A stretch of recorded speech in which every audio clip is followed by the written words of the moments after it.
I first met Jim Rogers when I was elected to the Council of Delegates of AAS. At the time, we had a separate council for the Survivor Division chairs, and we had just had the first board meeting, and I was going to take my comps that week for my doctorate, and I remember him wishing me luck.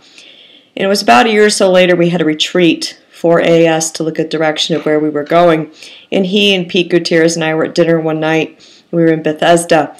And I remember we were sitting there and we talked, and that's actually when they asked me to run for president.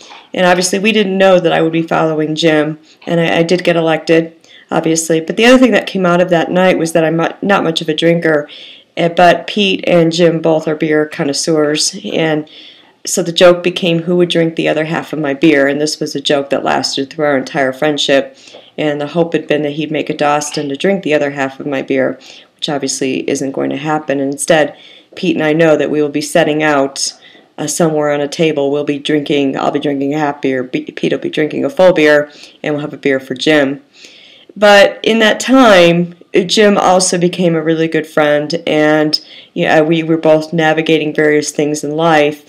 What many people didn't know was in the midst of my presidency that I did get divorced, and I moved from New Mexico back to my hometown outside Chicago. And Jim was there to help me navigate that.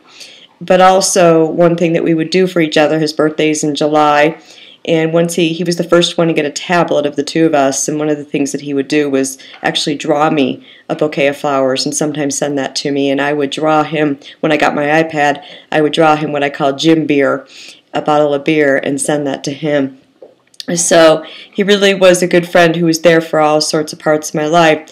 And when I found out that when he emailed me, and I think all of us at the same time, that he had brain cancer, and I was in Los Angeles for a week, was speaking at the Compassionate Friends Conference and visiting friends, and I remember that morning knowing, unfortunately, that his time was coming to an end sooner than later.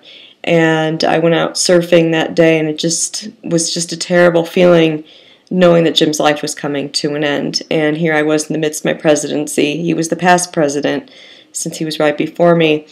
And in November, I had an opportunity to go to Canton, Ohio, which is just next to Akron. I have not been to Akron. I've not been to that area of the country for 20 years, and I don't believe in coincidence. It was meant to be that I was there, and Pete ended up coming in from Denver, and we were able to spend a few days, a few hours at a time with Jim.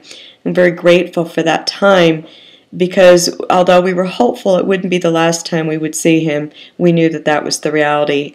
And the really great thing was he was totally coherent. He was there with us, and he was always such a really great friend about saying, I'm glad you're my friend, and I love you. And that was something he always did at the end of our phone calls, and even despite all the times that he was very self-depreciating about himself. And so for that, I'm grateful to have had that opportunity. And it's as I believe that our lives are not just about who we were in terms of our work, but how we treated people. And Jim truly treated people in a great way.